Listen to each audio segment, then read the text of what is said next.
Hello everyone and welcome to another Sweet Ramblings. It's Tuesday and it's time for another one of my live chats. Just going to check my settings here. We had a few technical issues logging into this today, so bear with me one moment. Okay, there we go. I can see some people joining us too. Hi everyone. So I'm super excited for this one today. Some of you may not know, but I'm a dairy-free baker. So I actually have a dairy intolerance, which means that I can't have any dairy in my food. So I actually tend to do a lot of vegan baking. And when I was asking people to come and join me for lives, we very kindly had a vegan baker called Marci that I know from the Cookies that agreed to come online today and chat with me. And I'm super excited to do that because I know a lot of bakers have a lot of questions about vegan baking and what substitutes they have and that you can use to just swap out your, your regular ingredients with your baking. So I'm going to go ahead now and see if I can get Marci onto the live with us. Hi everyone, I can see lots of names I recognize here. Thank you for logging in with us. Let's get Marci.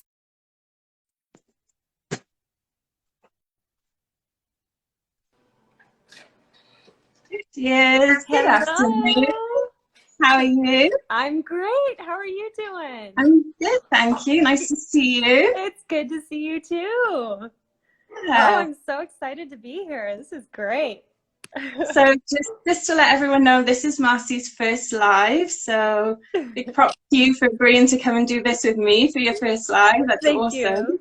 Yeah, it's nice to see you and nice to chat with friends. It is, right? It just seems like we're having a chat. So absolutely. So do you want to just introduce yourself? And so you're from Blackbirds Cookies. If you want to tell us how you came up with that name and a little bit about your cookie journey. Yeah, no, I'd be happy to. So yeah, hi everyone. My name's Marci.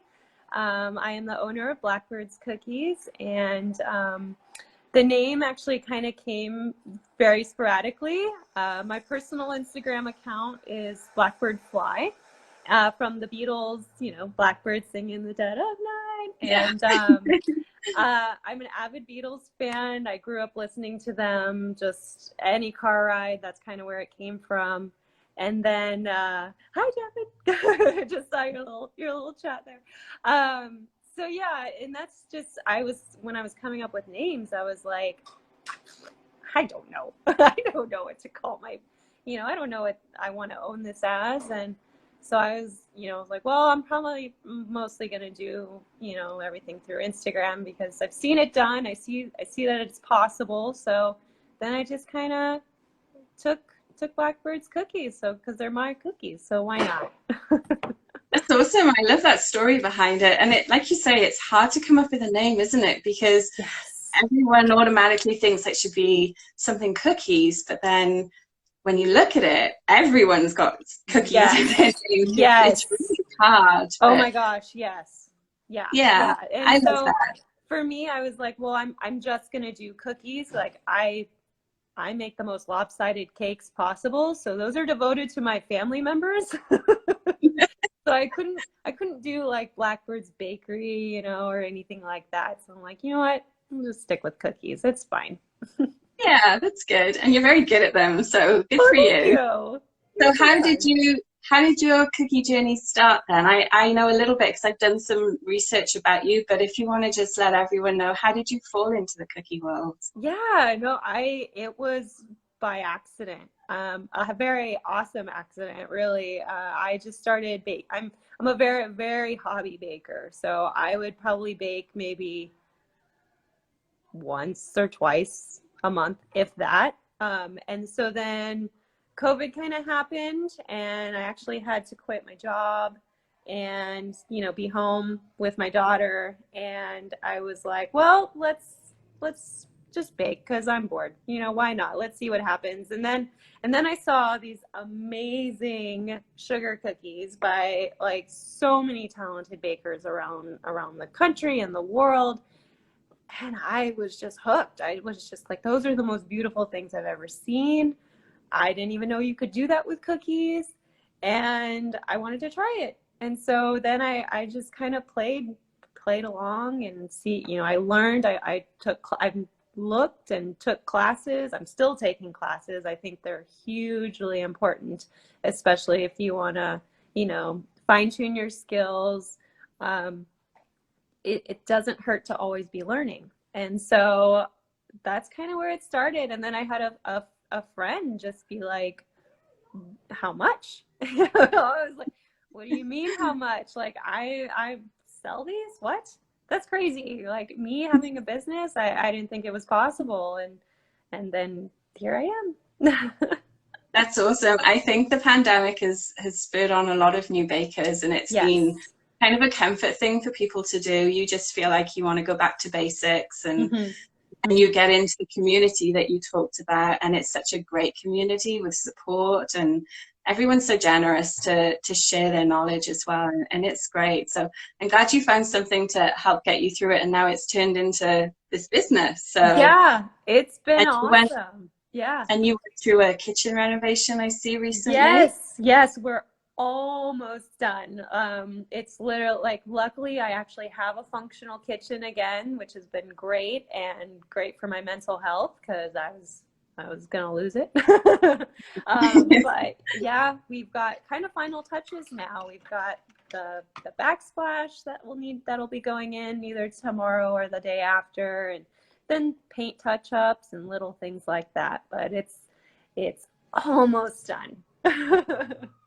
That's exciting, eh? Yes. To have your own space to do all of this in as well. Yes. And you've got your cottage bakery license, I do think, as well. Yes. So can you tell us about that process, and maybe explain as well whether that was different because you're a vegan bakery, if you're aware if there are any differences? Yeah, no, I'd be happy to. So when it kind of looked like I was going to have to start a business, in a sense where, well, I want to follow the rules. I don't want to, you know, make anybody sick, because vegan baking, you use some ingredients that people could be allergic to, you know. I just wanted to make sure I did it right. Like, I'm always worried about other people. Now that I'm a mom, I'm always worried about, like, what's she eating? Is it going to be safe? So I just wanted to make sure everyone was going to be okay. So I just Googled it, you know, vegan, you know, cottage law baking. What the heck is this? What do I do? And so, luckily there was a nice little website that had it all listed out for me. For me, I had to look under, obviously, San Diego County cottage law baking. And they had a nice little checklist for me. By little, I'm being sarcastic. It was a really long checklist. Right. It was crazy long, and I was like, okay, this is fine. So I probably started that process in October-ish. Like, I started, you know, probably in around October. So come November, come December, January rolls around, and they finally approved my application. It basically came down to my labels, because they have to approve your labels that have to go on every single cookie that you send out into the community. And of course, at least in San Diego County, they require you to list every single ingredient. So, you know, not only do you have flour, but you have to say what's in the flour, like the 3 little ingredients. I'm like, flour is flour. What are you talking about? And so, and that's okay. That's fine. You know, I actually learned a little bit about what goes into that process, you know, like, well, what do you mean there's more stuff in flour? So you go. It was just a lot of back and forth, which honestly was fine. The person I worked with was actually really, really patient, because I'd send her something and she'd be like, you might want to recheck your spelling. You know, of course, like, oh my gosh, I can't put a misspell on a label. That's just not professional. But so that week back and forth, and then, you know, that once I sent that last email, knowing that I had officially checked all the boxes, I just had this huge surge of just joy. And I just knew the response that was coming back was going to be, you know, oh, congratulations. And it was just so cool to be like, wow, I'm a cottage law baker. I didn't know what it was a couple months ago, and now here I am one, and it's really, really cool. That's amazing. And Yeah, it and validates what you're doing now too, because it's official. So yes, yes, people take it more seriously when you've got that piece of paper or whatever it is that they yes, give you to just say, absolutely. okay, I've gone through all the hoops and the red tape and I'm good to Yeah. go. So it must feel amazing. Congratulations. That's Thank so you. awesome. Thank That's really, you. really And good. I mean, the process itself, like, because of being a vegan baker, I think it actually was a little easier, Hmm. in a sense, because at least in San Diego County, it's changed now, but before they used to not allow meringue powder in your icing. So as a vegan baker, I was like, well, I don't even use meringue powder, like, because it's egg whites. Like, I can't use that. Or more like, I choose not to use it. It's not that I can't, I choose not to use it. So anyways, so I think my process actually was a little easier than most because I didn't have any eggs. I don't have eggs. I don't have milk from cows. I used plant-based milk. I used plant-based butter. So it was really easy, and I think I have that to my advantage. It was more of like I hadn't seen anyone else doing strictly vegan sugar cookies, so I was like, hey, I'll be the first. Maybe I'm not the first. I don't know. I'm still learning. I think it's because I've noticed when I've sort of switched from dairy free to vegan, I just find it easier because there's Hmm. less ingredients in some ways, and Yes. it's nice to work with as well.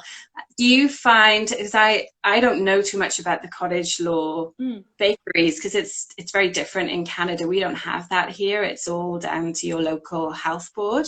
Oh, okay. So if you want to change your recipes, do you have to go through that whole process again?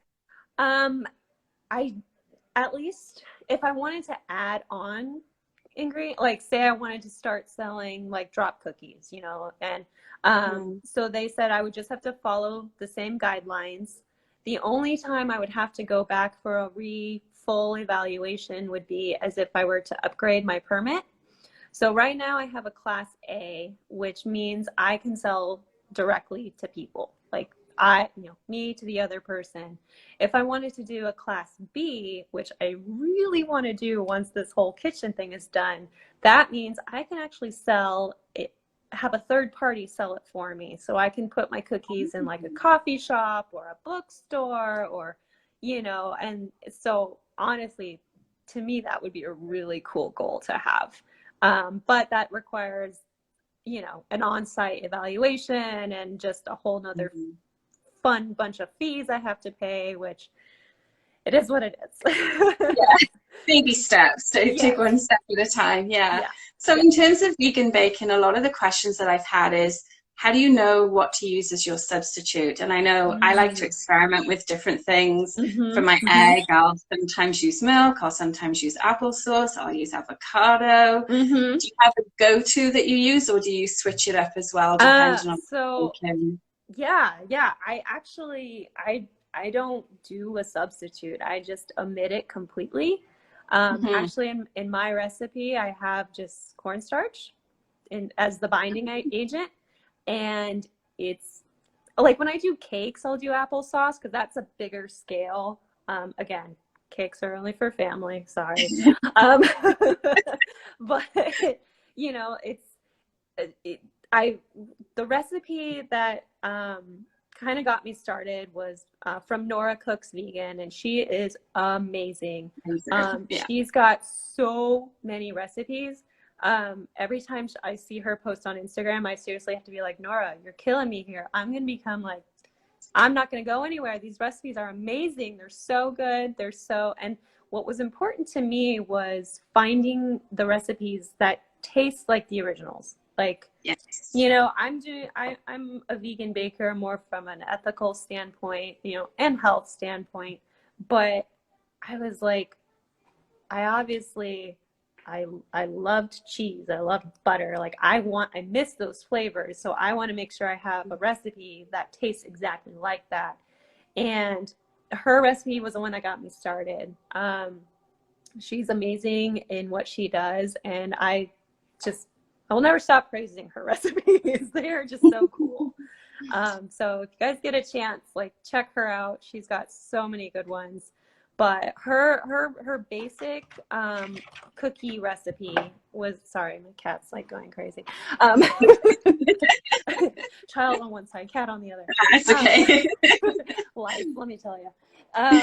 So her recipe got me started, and so I played around with it, and this is where I learned that atmosphere, weather takes a huge toll on your recipe. And I was like, what do you mean? It's just ingredients. But in San Diego, it's a lot more humid than in most places. So, but then also drier at days. So the recipe I was using that she gave was actually too dry. And so I played around with it, and then it was too sticky. And so there was a lot of back and forth with just the ratios of stuff that actually, you know, obviously adding my own secret ingredients and stuff like that, but like the ratios when it came to like my butter and sugar to my flour, when it came together is when then it finally worked, you know. And it's but yeah, like substitutes, I don't really have any. You know, I guess because I'm so used to just I don't know. Yeah, I don't know. You've got something that works, so that's awesome, and that's the main thing. What's your feelings on aquafaba? Do you use aquafaba in anything? I actually use it very little because we don't have a great relationship. Right. Aquafaba is good. It's great. It's a great substitute for royal icing, but maybe it's the brand I'm using. I don't know. It's worked for me maybe once or twice. So when I'm doing more like 3D sculptured stuff, I like to use just a vegan buttercream. It's obviously not going to harden the way royal icing does, and you have to be like, keep it in the fridge until the last minute. But for me, it's a little bit easier because I have, you know, the access to the vegan butter, and then you just powdered sugar is, you know, never ending in this house. So, so that's just me personally. I've seen amazing things done with aquafaba, and maybe I just need to keep trying, and that's okay. Yeah, I sort of have a bit of a love-hate relationship. I actually think I might be allergic to chickpeas. Oh. So I may have to stop using it, unfortunately. Oh, no. But for those that are watching that have never heard of aquafaba, it's essentially the liquid that comes in the tin of chickpeas. So that stuff you normally dump out is liquid gold in the vegan world for a lot of things, because it's got that protein in it which you can whisk up, and it is amazing stuff to work with. But I'm like you, I think I was brought up on buttercream, so that's what I like working with, and marshmallow fondant as well, so you can get vegan marshmallows and make your own fondant with them. I think there's something about it. I like the sculpting side of things. So yeah, that's kind of my go-to as well. Yeah. And then I find with the plant-based butters, there's so much choice, especially for you guys in the States compared to Canada. You have a lot more brands than we do. Almost too much. Not gonna lie. Almost but they're not all equal either. A lot of them have a much higher water content than regular butter would, so it's not always a straight switch, and then the humidity plays in a factor. We have exactly the same issue here this week. It's been so humid in my Canada, so it's I think when you're a vegan baker, you have to learn to just experiment a little bit more and tweak things a little bit more. Oh my gosh, yes, 100% yes. Like the first couple rounds of my sugar cookies, they were easily pie toppers, like the crumble. Like it was not coming together. And I was like, you know, reading the recipe, it's like, just roll it out. How? How do you expect me to roll this out? So definitely, you know, trial and error as much as you can. I mean, one of my main goals, and I've actually connected with a lot of really great bakers, but my goal is to try vegan macarons, and mine just come out in piles of mush. and that's okay. I know though, like I know some folks, they've been working on it for like months and months and months, and I just did it for one weekend. So I've got a long road ahead of me. Our for those who don't know, our cookie group, we just had a macaron challenge, and I was a little, I mean, I couldn't participate because of the kitchen, but I was kind of like, well, that would have been a good time for me to try my vegan ones, but that's okay. When the time comes, it'll be right. It'll be good. So I've tried vegan ones a few times because I like making macarons, and Yeah. I'm quite used to the method that I have now to deal with the humidity here, but yeah, vegan ones are a whole other beast. They really are. oh my I've gosh, had yes. some success, but I wouldn't say that I'm anywhere near as good as I am with regular ones. But Yeah.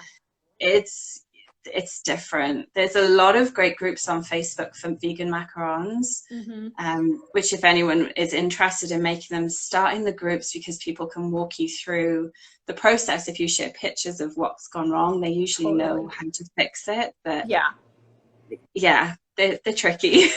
They're so hard. I mean, I was lucky enough to get them to stay in circles, and I think maybe half of them got feet. And so they looked beautiful, and then I go to try and pop them off the mat, and they just stuck to my finger. And I was, all right, well, that's great. Yeah. Yeah. So what's your favorite thing to make for yourself? Is it, do you like to experiment with different recipes, or you still like, you make the cookies for yourself as well? Yes and no. I definitely don't get too sad when I have rejects in my sets that I make for folks, but something that's actually non-cookie, I have two favorites. One is a banana bread recipe, and it's actually a modified recipe from my grandmother, who she was like the banana bread queen. Of course, probably put like a stick of real butter in that thing, but it was delicious. It was so good. She made sure her bananas were as dark as night. Like, she would not touch a yellow banana. She's like, no, it's not ready yet. You gotta wait. So I've modified her recipe. It's a little bit of a nostalgia for me, and she's probably shaking her fingers down at me from up there and being like, how dare you change my recipe? But it's good. It's just, it's just a comfort thing. It's great with some coffee and just a little snack. And then the other thing was, again, from Nora's Cooks Vegan. She has a pumpkin scone recipe, and that one, like, it's just so good. It's so good. It reminds me, I loved getting the scones from Starbucks in the morning. Like, they have like these little, like blueberry scones or whatever, especially pumpkin during the fall seasons. And so it reminded me of that. And I was like, oh, this is so good. I also have to bake those in small quantities, because I will just eat the entire batch. Because they're so good. I just love them. Yeah. I think those are my top two. I love fall flavors. Like, I'm so excited for autumn, and I just pumpkin and cinnamon and nutmeg and all that delicious stuff. I think vegan food has come such a long way as well now, because the ingredients and the substitutes are so much better than they used to be. Oh, and yes. Do you have a lot of customers that aren't vegan? So far, no. But the cool thing is, I'm actually a part of a really cool group of other cookiers in San Diego, and we all kind of like refer one another. So I've had a couple referrals from them, from customers who are seeking vegan. Mostly it's the dairy-free dairy-free baking, and it's like, well, that conveniently is vegan. So so they'll send me, but I want to be able to do the same, but I haven't had anyone reach out. But I do have people available that I can reach out to if needed. So yeah, good. It's a good group. It's nice knowing all your fellow cookiers. If need be, you can just vent and like, you would not believe this person, or traffic on the 15 was ridiculous, or something like that. Yeah. It's great. Because everyone's probably feeling the same and going through the same issues with customers and things. Yes. So it's really, we've talked about this every week. It's so important to have that community behind you, because it makes you feel like it's not just you out there dealing with these issues either. Right. And questions. So, right. Yeah. Exactly. Are you ready for some quick fire questions? I'll do my best. Let's do it. I do this every week. So, so it's just a few things. Say the first thing that comes to your mind when I read them to you. So, okay. Projector or freehand? Projector. So I think so far we're 3-0 for projector. Yeah. Painting by hand or airbrush? My go-to has been painting by hand, but I love my airbrush, but it's a pain to clean. So painting by hand. Yeah. Tip or tipless? Tipless. I hate cleaning those things. It's funny you say that. When I use tips for flowers as such, I just put them in a mason jar with water in them and leave them, and they will still be there like a week later. Yeah. Like what? Because I'll come back to it. Yeah. It's a lot of washing it. Yeah, I got one of those little, it looks like a mascara wand. It was sent to me, I think her name's Amanda from Night Owl Icing, but she sends these like little cookie cutter cleaners, and I'm like, that is the most genius thing I've ever seen. Like, what? So yeah, those little pipe cleaner things have been great. You never know. And then as far as your orders, do you prefer free reign or the customer decides? So in terms of the theme for the cookies? I at least need a theme. Personally, it's awesome when I get free go, but I get stuck. It doesn't help a lot of times the people that say just go for it, is I actually know them really well. And that's actually a problem, because then I have too many ideas. I'm like, oh, this is awesome. We're going to do this. We're going to do this. Then I'm like, wait, they only wanted a dozen. Okay. How do I make that work? So I personally like a theme. But I've been very blessed to have a lot of folks who are like, you know what, here's the theme, but we trust you on everything else. So that's nice. Yeah, that's good, because that shows they're confident in what you can do as well then. Yeah. It's really good. Sure. Yeah. And then as far as when you decorate, do you prefer to decorate during the day, or are you a nighttime decorator? Oh, being a mom, I have to decorate at any moment I can. Today, little one decided not to nap, so that usually is my decorating time. So I'll probably get 45 minutes to maybe flood some cookies, maybe put on a little detail.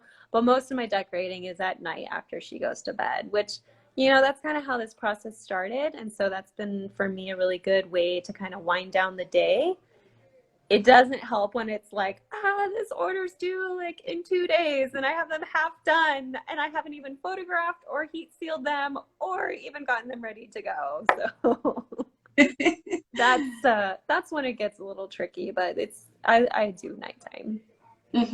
I think a lot of bakers they say that too, because it's kind of their time then, and like you say, the wind down time, because it's so relaxing, isn't it, to just have everything ready and just sit, put your favorite show on or a podcast and just decorate. It's so relaxing. And then last question, what is the one tool that you couldn't live without and you would recommend that every cookie decorator should have? On 1,000%, I highly recommend Scribes. Like I would not be able to do the detail that I do without that teeny tiny little piece of metal. Like, it's the weirdest thing. So for those who don't know, Scribes are the little like needle thing that you can see, and they help with like flooding or popping air bubbles. Because I primarily use like if I'm doing a logo or something, it helps to kind of outline, but then just push you know, the icing around with your scribe so that it forms the letter. But I love my scribe. I usually get most of mine actually from, is it Nibbles with Nat? Don't quote me on it. I can look it up and post it later, but her scribes, like, they strangely fit my personality. I never knew that was possible. I mean, I like pink, but it's not my favorite. My favorite colors are like black and white. So she has a lot of super cute stuff. In fact, I just got some scribes from her. One of them is actually themed after Belle from Beauty and the Beast, my favorite Disney movie. And then another one has like a black rose on it with like some pinstripes, and so it's fun. It's you know, she's got some super cute ones, and so she's kind of like my go-to for scribes. I never knew scribes could become a personality, but I guess they are. Yeah, it's one of the things I always need to make sure I have, and I have several just in case, and then I have two picks just in case I can't find my scribe. Yes. Oh yes, I have them all in my little like pencil case, and I'm picking whichever one to use is hard. I'm like, do I use my tried and true? You know, my very first scribe it's all black, so it's got all black silicone beads on it, and on the end it's got a little like skull and crossbones charm. Perfect. I think it was part of her Halloween collection, but I was like, oh, I love this. So that's been my go-to. It's probably been a part of every single one of my bakes, but it's great. I love it. Halloween all year long. Is that your favorite season to decorate for as well? It is. Yeah. I'm so excited for this year because last year I obviously didn't know what I was doing, and I was like, oh, pumpkins, and they look funny, but whatever. But now that I have a baseline, I'm really excited. I've been slowly collecting the cutters I'm going to use, and I'm just super excited. I hope, if I don't get a lot of orders, I'm just going to be giving away these cookies because they're going to be so cute. I'm so excited. So what's next for you? What's your next goal that you're working towards? You said the other class of license, but is there anything else that you're working towards? Yeah. So right now I'm like I mentioned, I want to do the Class B permit, but again, that's more of just waiting for others to finish so I can start selling third party. Right now I'm still working on growing my business. I'm slowly realizing that, the amount of marketing that I do actually isn't enough, and I just have to do more. I had a past coworker who I was chatting with yesterday, and she was like, "Oh my gosh, you started a business?" And it was like, "Yeah, like last year, but that's my own doing, like I just need to just to be more outgoing with it. I'm a bit of a reserved person, so it gets tricky. But yeah, just growing my business right now. Still pushing my way into the vegan community here in San Diego. I've had a lot of really great support from fellow business owners, mostly in the vegan community, and they've just been phenomenal. So I'm really grateful for them. That's exciting. Sounds like you're going in the right direction anyways, and now you're live, so maybe this will be the start of something for you. Yeah. I mean, it's been great, like luckily I think since joining the Cookiers, my camera presence has become more like, almost like it's okay. Everyone feels the same way. No one's looking at you. Everyone's focused on themselves. But like I said, it's easier when it's, your friends and you know them and you're like, oh, it's my buddy. We're just chatting. So this is good. Good. Well, thank you so much for coming on today. It's been really good and nice to get an insight into everything you do and how your journey started as well. I think it's amazing. You've come such a long way in a short time. So I'm excited to see what's ahead for you for the next few years. So Thanks so much, Marci. Next Thank week, you. I'm going to have another cookier on with me. Ash from the Cookie Curio is going to talk to us about her style. She's big into painting on cookies. And we'll pop the IGTV for this will be on as soon as we finish. And if you've got any questions, I'll tag Marci in the post as well, so you can find her account. Go show her some love. Her cookies are amazing, and go find out some more about everything she does. And that's it from us. Any last words from you, Marci? Just happy baking, everybody. I mean, if you're ever worried about where to start, just dive in. You never know what's going to happen. You just never know. You could start a business in just a couple months' time, or you could just do it for fun. Whatever your choice, I'm sure it's going to be the right one. That's great. Thanks so much, Marci. And Thank thanks, you, everyone. Angela. We'll see you next week. Sounds Take good. care. Bye. Thanks. Bye.